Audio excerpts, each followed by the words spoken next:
We were called out to the reservoir this morning, just before 6:30 a.m. on a report that a body had been found floating in the water. We determined that a coach actually from one of the CU sports teams was out here doing a practice, and he's the person who actually found the body. He radioed to, or called over to the maintenance people, and maintenance called it into 911. It's our understanding that the body was floating face down about 4 feet off the shoreline.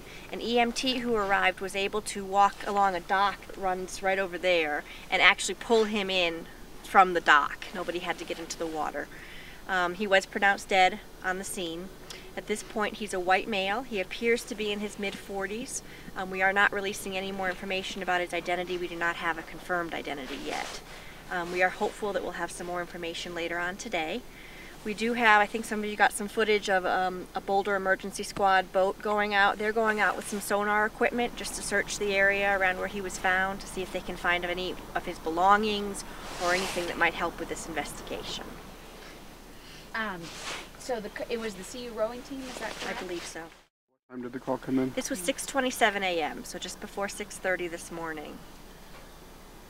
Any cars that obviously might belong to this? None of the cars that are here are affiliated with this to our knowledge.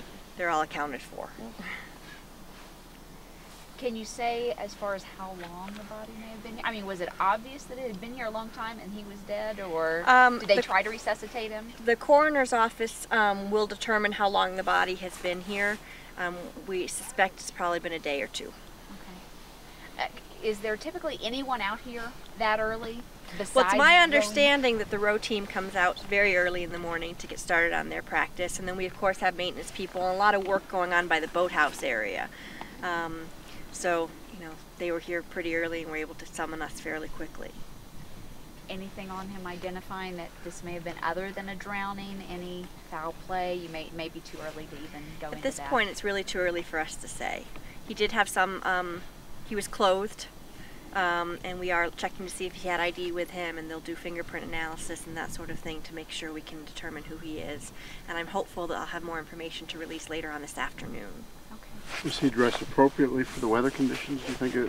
What I'm trying to get at, I guess, is was he out here jogging maybe? Did he have tennis shoes on, or? I don't believe he was out here jogging. And he was dressed appropriately for going into the water on a cold day. For going into the water? So was he in some kind of a wetsuit or anything? No, I really can't be more specific at this point. Actually, it's over there. I brought you all over here because the boat was launching. But you can go up to that crime scene tape. You'll see a long white dock, and that's the dock that the EMT was able to pull him in from.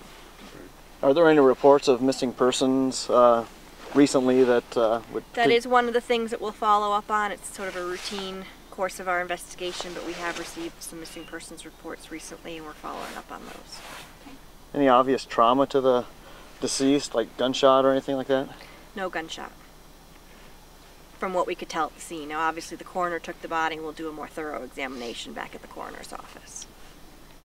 That direction, are they looking for other evidence or tracks, or trying to... They will do a thorough search of the area to try to determine how and where he went into the water.